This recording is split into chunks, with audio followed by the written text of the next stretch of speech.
Good evening. It is 10:20 p.m. on the 27th of December 2023. What I have in front of me is Psalm 68 from a 1560 Geneva Bible. And I'm going to show this to you so you can get a screenshot. Psalm 68 verse 4. I'm going to show that a little better. Psalm 68 verse 4, right there is HAYAH, HAYAH.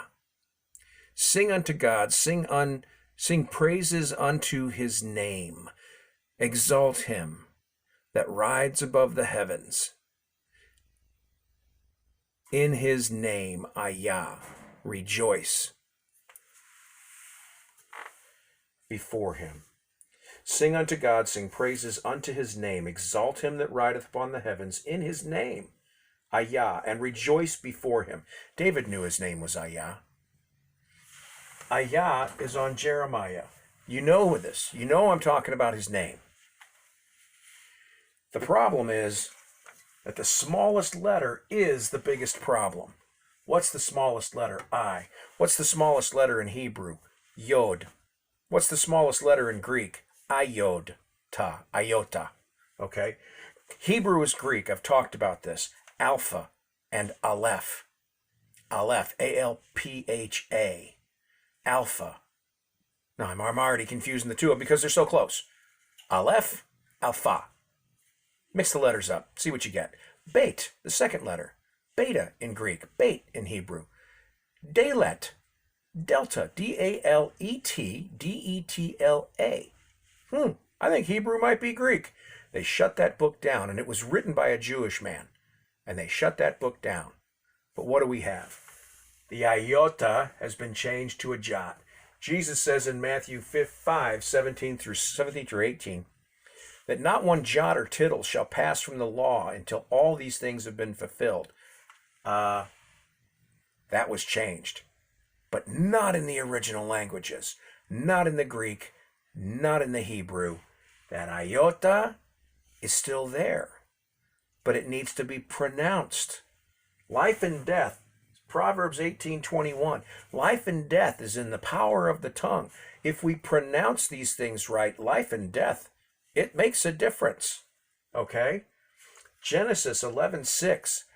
Let us go down and confuse their languages. Man, something about language here. Zephaniah 3 verse 9. I shall bring to them a pure language, so that they may serve me in one consent. We may have an agreed worship, an agreed serving of the Father in one consent. What's that pure language? The one that reveals his name as HAYAH. HAYAH. Jerem. HAYAH. All the children's names. Numbers 6:27. They shall put my name on the children. There it is. HAYAH. HAYAH. His name is HAYAH. Let me read this. 958, I believe, is where it is.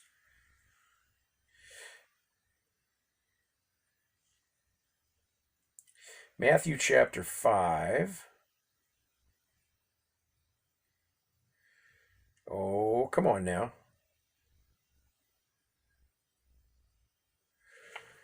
That's Matthew chapter 6. Excuse me, I have to search this out.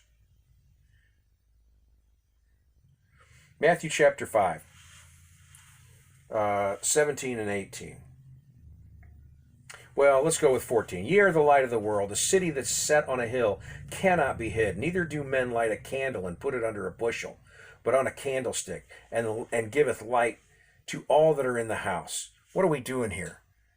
We're giving light to people throughout the entire world. Literally, this screen brings light. And we're bringing light to everyone. And we're revealing things to them about God such that they can believe and have salvation.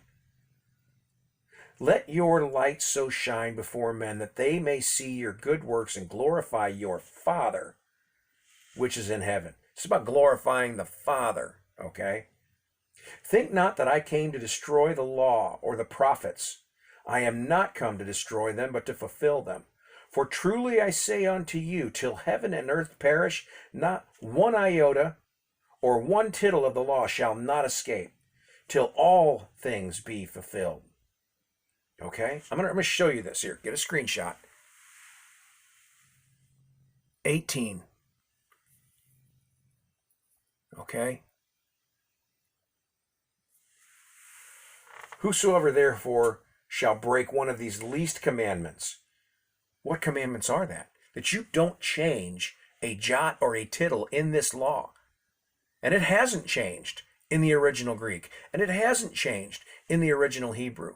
But they have changed it in the translations of these into other languages.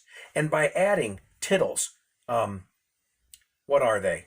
Nikud, the vowel points from the Masoretes and all they've added to it, okay? Not one jot or tittle, not one iota shall change.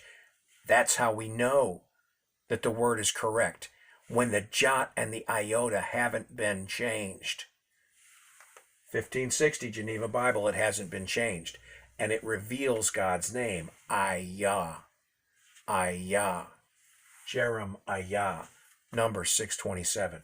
Why is this so important? Proverbs 18:21. Because life and death is in the power of the tongue. Not just that you would speak curses, but that you would speak his name properly.